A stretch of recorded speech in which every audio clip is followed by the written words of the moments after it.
আসসালামু আলাইকুম ওয়া রাহমাতুল্লাহি তাআলা ওয়া বারাকাতুহু।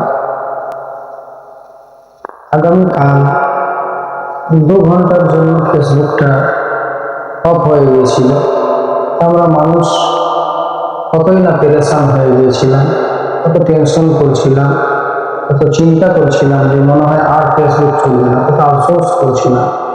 কিন্তু বিরাদার বিল্লাহ ইসলামী আমার বাবা জীবন এবং বোনেরা, যে আমাদের পরস্পর দিনের পর দিন দিনে 5 ওয়াক্তের নামাজ ছুটে যাচ্ছে, তার জন্য আমরা কোনো আফসোস করি না। আমরা একটা কথাই বলি যে যা হবার ওই দুনিয়ায় হবে, যা দেখার ওই দুনিয়া দেখে নেব, এই দুনিয়ায় কেউ তো দেখতে পাবে না, যা হওয়ার ওই দুনিয়ায় হবে। অতএব আপনাদের সকলকে বলবো যে এইসব দুনিয়াবি চিন্তা ছেড়ে দিয়ে আখেরাতের জন্য চিন্তা করুন, আখেরাতের জন্য ভাবনা ভাবুন। এই দুনিয়ার ওইরকম চিন্তা করে কোনো লাভ হবে না। কারণ যদি কিছু হতে হয় তাহলে দিনদার হতে হবে। কারণ মাল্লা ফেরাউনও ছিল, নমরুদও ছিল।